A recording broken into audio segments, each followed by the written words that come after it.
الحمد لله رب العالمين والعاقبة للمتقين والصلاة والسلام على رسوله النبي الكريم. ربنا فاغفر لنا ذنوبنا وكفر عنا سيئاتنا وتوفنا مع الأبرار. ربنا لا تزغ قلوبنا بعد إذ هديتنا وهب لنا من لدنك رحمة إنك أنت الوهاب.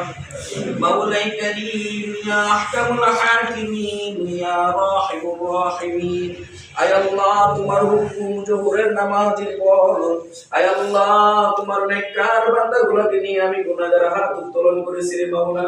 আয় আল্লাহ দয়া করে মেহেরবানি করে আমাদের প্রত্যেকের জীবনের তামাম গুনাহগুলি মাফ করিয়া দাও। আমিন। যে উদ্দেশ্য নিয়ে তোমার কালাম শরীফ খতম করা হয়েছে মাওলা, আয় আল্লাহ মুহাম্মদ ইয়াসিন ভাই আয় আল্লাহ উনি তার সন্তানের জন্য এবং আহলিয়া এবং মায়ের জন্য দোয়া চেয়েছেন।